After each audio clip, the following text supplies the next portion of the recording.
नमस्कार दोस्तों, स्वागत है आपका हमारे YouTube चैनल एडी हिंदी कहानियों में। अगर आप इस चैनल पर नए हैं तो बेल आइकन को प्रेस करें और चैनल को सब्सक्राइब करें। तो चलिए शुरू करते हैं आज की कहानी।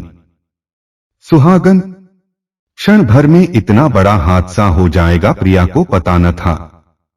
2 घंटे पहले ही तो प्रवीण ने रात का खाना खाया था। फिर वह बिछावन पर ही पर्स और कागज कलम लेकर बैठ गया था। उसने प्रिया से कहा था कि वह और पुनू सो जाएं। उसे कुछ हिसाब लिखना है, उसके बाद ही वह सोएगा। प्रिया जब सवेरे सोकर उठी तो उसने प्रवीण को जगाना चाहा, पर यह क्या, उसका तो शरीर ठंडा पड़ चुका था। प्रवीण का लिखा हिसाब पर्स में अभी तक रखा हुआ था। कल ही तो वह अपनी तनख्वाह लेकर आया था। एक कागज में राशन का खर्च लिखा था और उसकी रकम अलग रखी हुई थी। दूसरे कागज में पुनू की स्कूल फीस व अन्य खर्चे दर्ज थे और उनके लिए रुपए अलग कर दिए थे। प्रवीण आखिरी प्लान बनाकर चला गया। उसने अपने खर्चों का, अपनी गाड़ी के पेट्रोल का और जेब खर्च का कोई हिसाब नहीं लिखा था। शायद उसे मालूम हो कि अब इसकी जरूरत नहीं। प्रिया ने प्रवीण का सूटकेस खोला। उसमें रखा सारा सामान ज्यों का त्यों पड़ा था। एक एक चीज को प्रवीण बड़े करीने से सजाकर रखता था। ऑफिस के कागजात रखने के लिए अलग ब्रीफकेस था। व्यक्तिगत चीजों का एक रजिस्टर था जिसमें वह खुद के और प्रिया के नाम निवेश, शेयरों, डिबेंचरों, म्यूचुअल फंडों, जीवन बीमा पॉलिसियों और बैंकों में सावधि जमा के खाते आदि दर्ज करता था। दफ्तर से आते ही वह यह रजिस्टर लेकर बैठ जाता था। कई बार प्रिया उसके इस काम से ऊबकर फटकार भी दिया करती थी। प्रवीण बोलता, ये सब तो भविष्य के लिए हैं, मेरे लिए, तेरे लिए और इस छोटी पुनू के लिए। प्रवीण को प्लान करने की आदत थी। बड़ी प्लानिंग, छोटी प्लानिंग और रोजमर्रा की प्लानिंग, यानी प्लान करना ही उसकी जिंदगी थी। वह कहाँ भी करता था, प्रिया, बिना प्लानिंग के जिंदगी कुछ भी नहीं है। जितने दिन जियो अपने अनुसार जियो। यह जिंदगी बहुत छोटी होती है और कामों की श्रृंखला बहुत लंबी होती है। अपने सोचे हुए काम अगर पूरे नहीं हुए तो मन में मलाल रह जाता है। इसलिए कामों को चुनना है, जितने जरूरी लगे उतने ही पूरा करने की कोशिश करो। बाकी छोड़ो, वे तुम्हारे नहीं हैं। वे बस मोह हैं। इस मोह को त्यागना है। सचमुच तुमने मोह त्याग दिया प्रवीण, अनायास प्रिया के मुख से निकला। तुमने प्लान किया मुझे अकेली छोड़ने का, ऐसा स्वार्थी तुम्हारा प्लान निकला। तुमने सिर्फ अपना प्लान किया। मेरी जिंदगी की भी प्लानिंग करके जाते। अपने पर्स को दफ्तर से आते ही प्रवीण इसी सूटकेस में रख दिया करता था। सूटकेस खोलते ही प्रिया को वह पर्स मिल गया। धीरे से प्रिया ने पर्स खोला। एक रंगीन पासपोर्ट साइज में प्रवीण का आइडेंटिटी कार्ड देखते ही उसकी आंखों से आंसू छलक आए। कहते हैं कि जीवन मरण प्रकृति के हाथ है। आदमी चाह कर भी कुछ नहीं कर सकता। प्रिया सोचने लगी कि प्रकृति की यह कितनी बड़ी बेईमानी है। उसकी शादी हुए मात्र 5 साल ही तो बीते हैं। एक स्वयंवरा की तरह उसने प्रवीण के गले में वरमाला डाली थी। स्त्री पुरुष का संबंध क्या इतना क्षणिक होता है? अभी उसने जिंदगी देखी ही क्या है? क्यों प्रकृति ने उसका सुख चैन छीन लिया? उसका कसूर ही क्या है? इस जन्म में तो नहीं, तो क्या सचमुच कुछ जन्म और भी होते हैं? क्या किसी पूर्व जन्म का उसका किया कोई पाप है? लोग तो यही कहते हैं। प्रिया के मम्मी पापा ने उसे समझाया, बेटी, पाप धर्म कुछ भी नहीं है। कौन कहता है कि तुम्हें किसी पाप का फल मिला है? बेटी, इस दुनिया में किसी को फूल मिलते हैं तो किसी को कांटे। जिसके हिस्से कांटे आते हैं वह संघर्षशील बन जाता है। जीवन तो एक संघर्ष है। इसको सहज रूप में लेना चाहिए। जो होना था वह हो गया। हिम्मत से काम लो, उठो, अपने को सहज बनाओ। कैसे सहज कर ले अपने को प्रिया? यह दुख क्या एक दिन का है जो सुबह होते ही दूर हो जाएगा अथवा किसी दवा द्वारा छुटकारा मिल जाएगा? क्या वैधव्य से भी बड़ा कोई दुख होता है एक स्त्री के लिए? एक विधवा का क्या स्थान होता है इस समाज में, वह खूब जानती है। प्रिया को अच्छी तरह याद है, गांव में उसके दूर के एक रिश्ते की भाभी हुआ करती थीं जो बाल विधवा थीं। लोगों ने उनका सिर मुंडवा दिया था। एक सादा धोती पहना करती थीं। वे अपने अंधेरे कमरे से गांव के मंदिर तक का ही था उनका संसार। शादी विवाह के शुभ अवसर पर उनकी उपस्थिति की मनाही थी।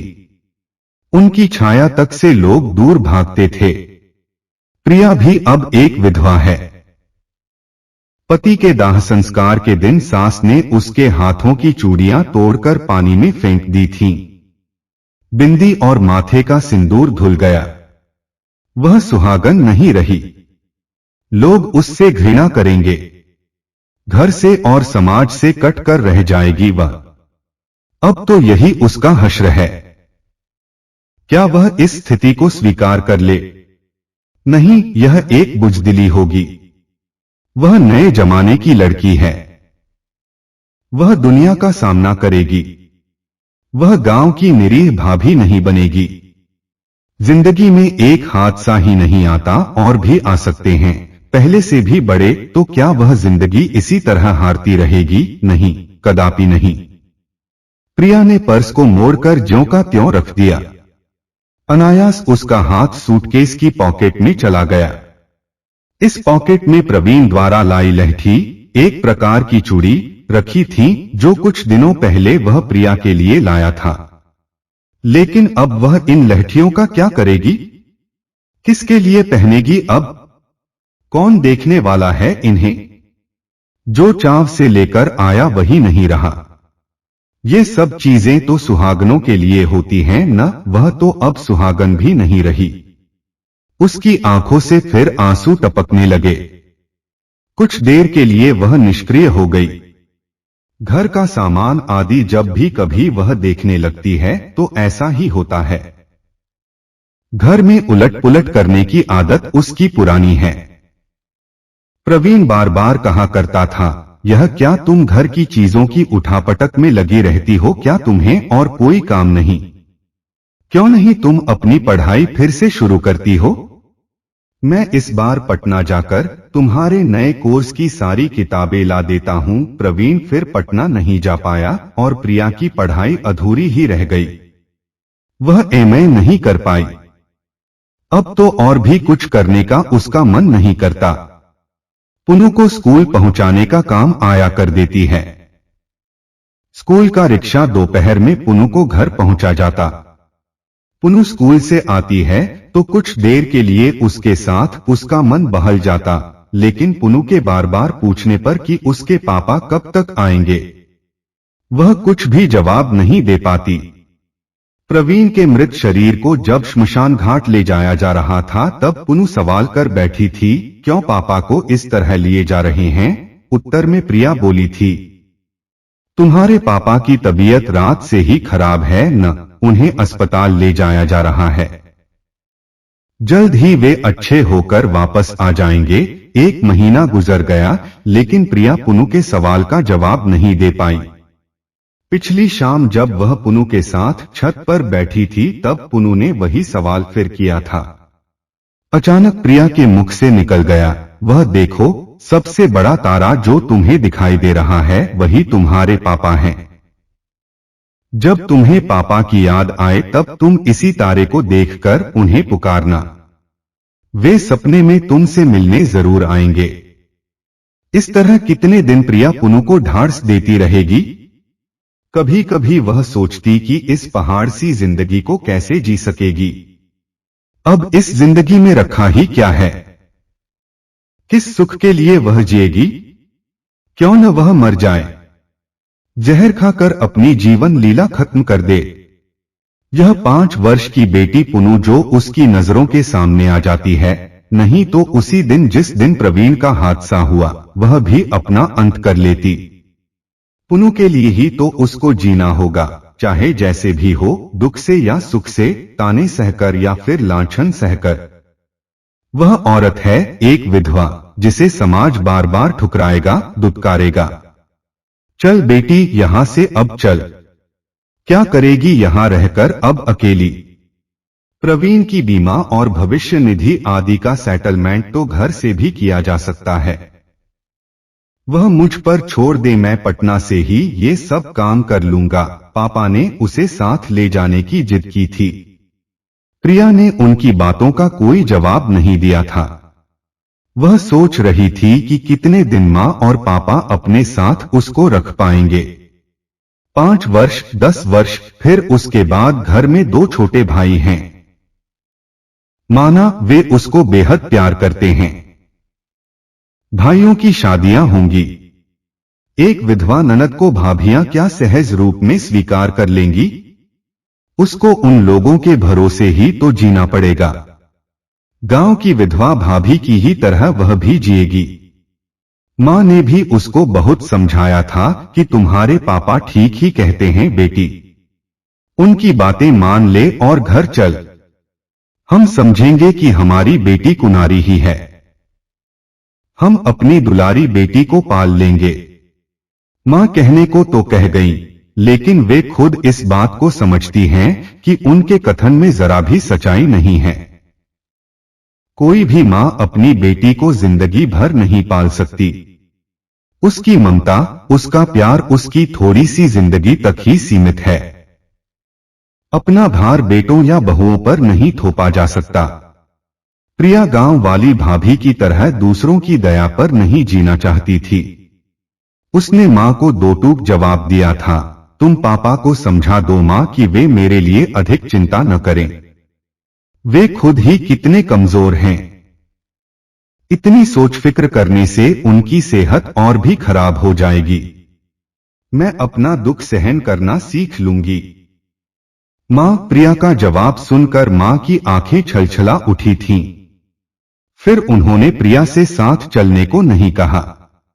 प्रिया ने बिंदियों के पैकेट से एक छोटी सी बिंदी निकाली और ड्रेसिंग टेबल के सामने खड़ी होकर अपने माथे पर लगा ली। कुछ देर के लिए उसे लगा कि जैसे उसने कोई गुनाह किया हो। फिर उसने अपने मन को समझाया, वह गांव वाली भाभी की तरह कभी नहीं बनेगी। यह बिंदियां तो प्रवीण ने उसको बड़े प्यार से दी हैं। इन पर तो केवल उसी का अधिकार है। उसकी याद में वह इन्हें हमेशा अपने साथ रखेगी, चाहे लोग उसे कुछ भी कहें। ये कड़वे सच की तरह हैं, जिन्हें वह प्रवीण के लिए जिंदगी भर संजो कर रखेगी। बिंदी वाले पैकेट को उसने फिर वापस रख दिया। अचानक उसकी नजर प्रवीण की कंपनी के प्रबंध निदेशक द्वारा भेजे गए उस लिफाफे पर पड़ी जो एक दिन पहले ही उसे मिला था। लिफाफा खोलकर उसने पत्र निकाला और पढ़ने लगी। प्रबंध निदेशक ने लिखा था, प्रवीण के असमय निधन से कंपनी के हम सभी लोग दुख से स्तब्ध रह गए हैं। आप पर क्या गुजरती होगी, इसे हम अच्छी तरह समझते हैं। हम आपसे अनुरोध करते हैं कि प्रवीण की जगह लेकर आप कंपनी की सेवा में आ जाएं। आपका समय भी कट जाएगा और हमें खुशी होगी कि हम अपने पूर्व कर्मचारी के परिवार के लिए कुछ कर सके। प्रिया कुछ क्षण सोचती रही और फिर उसने फैसला ले लिया कि वह नौकरी जरूर ज्वाइन करेगी। बिना देर किए उसने सूटकेस से साड़ी निकाली और ड्रेसिंग टेबल के सामने आकर खड़ी हो गई। साउथ सिल्क की साड़ी में वह खूबसूरत दिख रही थी। जैसे ही उसने माथे पर बिंदी लगाई, उसे लगा जैसे गहरे अंधेरे के बाद उजाला हो गया हो। प्रवीण का दफ्तर वाला बैग उसने अपने हाथ में उठाया और मां को कहा, मां, पापा से कह देना मैं उनके साथ नहीं जा सकती, मैंने अपना रास्ता चुन लिया है। मैं प्रवीण की कंपनी ज्वाइन कर रही हूं। मां प्रिया को एकटक देखती रही। उसके माथे की बिंदी और चेहरे के तेज भाव को डोट प्रिया का वह एक दूसरा ही रूप था, जिसे देखकर मां के मन में कुतूहल के साथ एक अज्ञात भय पैदा हो गया। पता नहीं यह लड़की क्या करेगी। घर बाहर किस प्रकार रहना चाहिए इसे मालूम नहीं। कुदरत ने उससे शानो शौकत, खान पान, रहन सहन और सामान्य ढंग से जीने का हक छीन लिया है। क्या वह नहीं जानती कुदरत ने ही उसके साथ खिलवाड़ किया है। तब सच को छिपाने से क्या फायदा। अपने धर्म और परिवार का ख्याल रखना पड़ेगा। आने दो, आज समझाऊंगी मैं उसे एक विधवा को कैसे रहना है और कैसे जीना है। शाम को प्रिया जैसे ही अपने दफ्तर से लौटकर आई, मां ने उसे अपने पास बैठा लिया। प्रिया बहुत खुश थी। मां से उसने कहा कि दफ्तर का माहौल उसके माकूल है।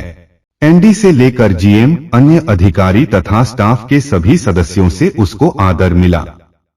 प्रवीण कंपनी में एजीएम के पद पर था। वही जगह प्रिया को भी मिली।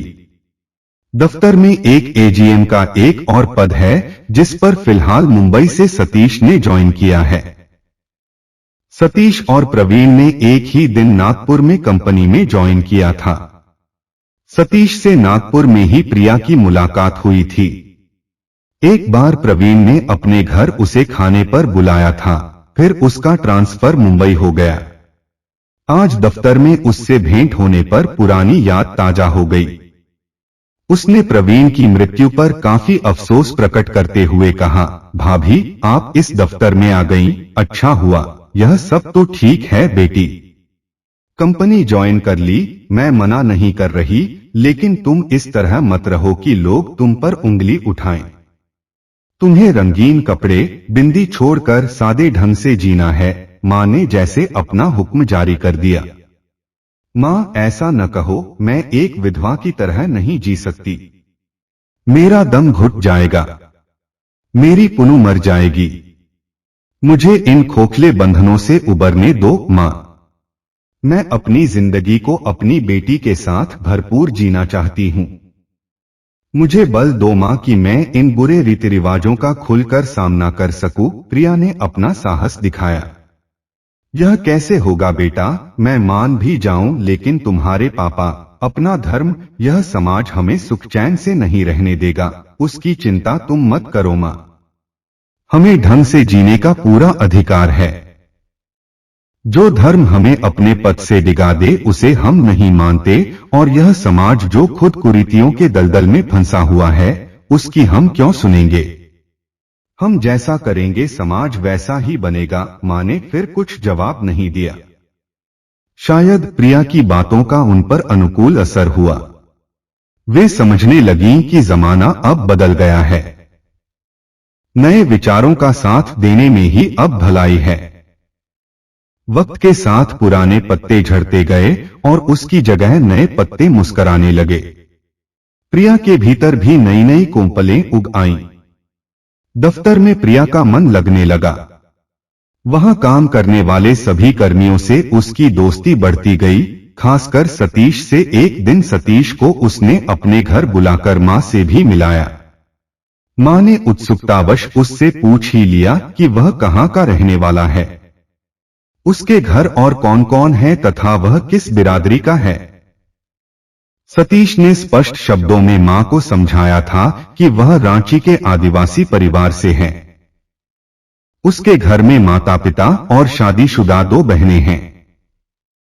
वैसे हम खांटी हिंदू हैं, लेकिन किसी दकियानूस धर्म या नीति से बंधे नहीं हैं। हमारा परिवार एक उन्मुक्त परिवार है। उसमें दुनिया की सभी जातियां और धर्म समाहित हैं। इंसानियत ही हमारी जाति है और वही हमारा धर्म है। बेटा, यह सुनने में अच्छा लगता है, लेकिन हमारा समाज और धर्म इसकी इजाजत नहीं देते। हम इनसे बंधे हैं, अपने मन से कुछ नहीं कर सकते। मां जी, आप लोगों को कुछ नहीं करना, करने वाले तो हम लोग हैं ही। आप बुजुर्ग लोग बस स्वीकारते जाइए, समाज और धर्म में बदलाव अपने आप आ जाएगा। ठीक है बेटा, मां जी आपने स्वीकार कर लिया, फिलहाल बस इतना ही काफी है। सतीश बोलकर जैसे निश्चित हो गया। एक दिन आखिर सतीश ने प्रिया के सामने शादी का प्रस्ताव रख ही दिया। इस पर प्रिया ने कहा, मेरे साथ मेरी 5 वर्ष की बेटी पुनू भी है सतीश, क्या तुम उसे स्वीकार करोगे? ऐसा क्यों बोलती हो? पुनू तुम्हारी बेटी है तो वह मेरी बेटी भी है। हमारे लिए एक बच्चा काफी है, अब और की हमें जरूरत नहीं। मुझ जैसी एक बच्ची की माँ और विधवा औरत से तुम शादी के लिए तैयार हो गए सतीश, यह तुम्हारा बड़प्पन है। अरे, तुम्हारी तुलना में मेरा बड़प्पन कोई अर्थ नहीं रखता प्रिया। तुम जैसी उच्च खानदान की लड़की एक आदिवासी से संबंध करने को तैयार हो गई, इस पर आज ही नहीं आने वाली पीढ़ी भी नाज करेगी। धर्म, समाज और जातिवाद की कुरीतियों पर जो तुमने कुठाराघात करने का साहस किया है वह प्रशंसनीय है। आखिर दोनों की सहमति मिल गई और एक दिन दफ्तर के सहकर्मियों के साथ दोनों ने कोर्ट में शादी कर ली। मां ने जाना तो प्रिया से बस इतना ही कहा कि मैं तो मान गई, लेकिन तुम्हारे पापा बर्दाश्त नहीं करेंगे और धर्म समाज से तुम्हें जिंदगी भर लड़ना पड़ेगा। प्रिया ने मां को साथ रहने के लिए मना लिया। सोचा मां साथ रहेंगी तो पापा जरूर आएंगे और किसी भी तरह उन्हें वह मनाहिएगी। यह सोचकर ही प्रिया के भीतर एक खुशी की लहर दौड़ गई। प्रिया ने अपने ऊपर लगने वाले विधवा के ठप्पे का अंत कर दिया। कोई अब उसको विधवा नहीं कह सकता, वह सदा सुहागन रहेगी। अब उसकी ओर कोई उंगली नहीं उठा सकेगा। आपको हमारी यह कहानी कैसी लगी कमेंट करके जरूर बताएं और दोस्तों वीडियो को लाइक करें और शेयर करें। Thanks for watching this video.